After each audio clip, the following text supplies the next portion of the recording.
Cyber fraud. दोस्तों, ये नाम सुनकर हम सभी सतर्क होने लग जाते हैं, ये सोचने लग जाते हैं कि कहीं हमारे साथ ही साइबर फ्रॉड ना हो जाए, हम इसके शिकार ना हो जाए। लेकिन अब ये साइबर फ्रॉड जो है वो इतना हाई लेवल हो चुके हैं, इतना हाईटेक हो चुके हैं कि अब एक ई रिक्शा वाला ईडी अधिकारी की पत्नी के पैसे घुमा रहा है। अब आप समझिए कि ये साइबर फ्रॉड का लेवल कहां जा चुका है और लोग कहीं ना कहीं कितने लापरवाह हो रहे हैं कि अब साइबर फ्रॉड जो है वो घर घर में घुस रहे हैं। जांच एजेंसी की जो अफसर हैं उनकी पत्नी के पैसे यहां पर ठग लिए गए।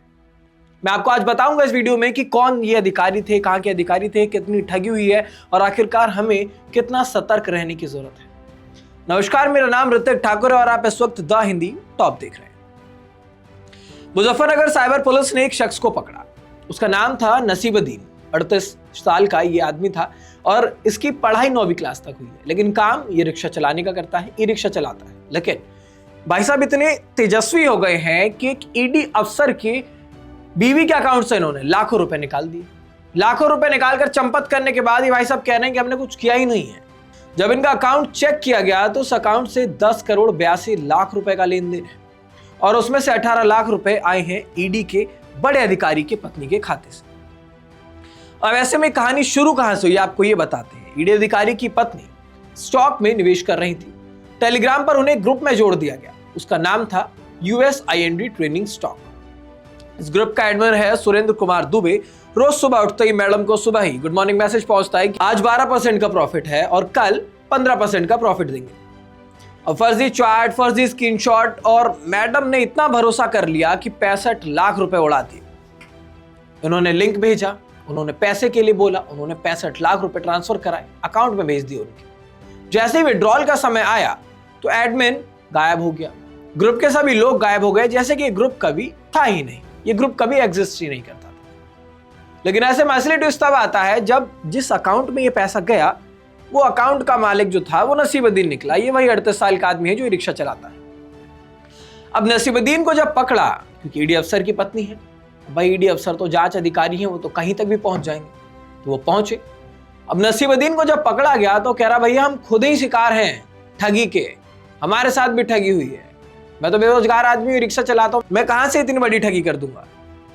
अब वो बता रहा है कि कुछ साल पहले जीवन नाम का एक आदमी उसके पास आया था। किसके? नसीबुद्दीन के पास। बोला कि तेरा अकाउंट दे दे भाई, मैं डॉक्यूमेंट दे देता हूँ, 1.5 लाख रुपए अकाउंट में आया करेगा, अब आप आराम से पैसे कमाएंगे, आपको ई रिक्शा चलाने की जरूरत नहीं है। अब नसीबुद्दीन ने सोचा कि क्या ही खराब होगा, ट्राई कर लेते हैं। पहले 50,000 रुपए मिले नसीबुद्दीन को, उसके बाद नसीबुद्दीन थोड़ा चिल हो गए। उसके बाद सारे कागजात जो है वो नसीबुद्दीन को वापस कर दिए गए, लेकिन अकाउंट वापस नहीं किया गया। वो अकाउंट जो था वो बन गया मनी म्यूल। मनी म्यूल का मतलब होता है ठगों का पैसा घुमाने का पाइपलाइन। जैसे आपने सुना होगा सर्कुलर फ्लो ऑफ इनकम, वैसे ही ये 2 नंबरी जो पैसा होता है उसको कहां घुमाना है, कौन कौन से अकाउंट्स होंगे, कहां कहां ट्रांजैक्शन होगा, कहां से पैसा आएगा, कहां जाएगा, ये वो काम करता है। तो अब पुलिस ने जब जांच को आगे बढ़ाया तो जांच में देखा कि नसीबुद्दीन के खाते से 10 करोड़ 82 लाख 62,000 रुपए का लेन देन है। अब इस पर पहले से 17 ऑनलाइन शिकायतें हैं। सोनीपत पुलिस इसे एक केस में जेल भी भेज चुकी है। इस गिरोह का एक और मेंबर अजहर उल्लाह पहले ही पकड़ाया जा चुका है। नसीबुद्दीन का चालान भी कटा है। बाकी गैंग की तलाश जारी है, लेकिन ऐसे में पुलिस का साफ संदेश है कि आप किसी भी तरीके के लालच में मत आइए। लोग लालच में आकर लिंक्स पर क्लिक कर रहे हैं, ऐप डाउनलोड कर रहे हैं कि पैसा मिलेगा, लेकिन ऐसा मत कीजिए। किसी भी लिंक पर क्लिक मत कीजिए, कोई भी ऐप डाउनलोड मत कीजिए, OTP, CVV, pin, bank details किसी से शेयर मत कीजिए। ये सारी चीजें बहुत कॉन्फिडेंशियल होती है, अपने पास रखना चाहिए। और अगर आपके साथ फिर भी किसी प्रकार का कोई फ्रॉड हो जा रहा है या कोई ठगी हो जा रही है तो उसके लिए इमरजेंसी नंबर्स दिए गए हैं, आप उस पर जाइए। और ये मुजफ्फरनगर का मामला था तो मुजफ्फरनगर के जो साइबर सेल है उन्होंने भी अपना नंबर प्रकाशित कर दिया है। अब ऐसे में आखिरी बात ये है समझने वाली कि ये ठग्स, ये फ्रॉड्स, ये इतने ज्यादा स्मार्ट हो चुके हैं कि ईडी के अफसरों के घर तक पहुंच गए।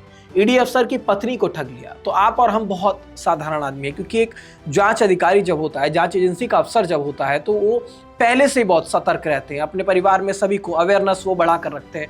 बावजूद उसके अगर किसी तरीके से कोई किसी की बातों में आ जा रहा है, अब इन्होंने ऐसा नहीं कहा कि कोई लिंक भेज दिया या फिर उनको बोल दिया कि आपका बच्चा, जैसे कि होता भी है, झूठ बोला जाता है कि बच्चा किडनैप हो गया या फिर किसी को पुलिस ने उठा लिया, फर्जी पुलिस बनकर कॉल करते हैं।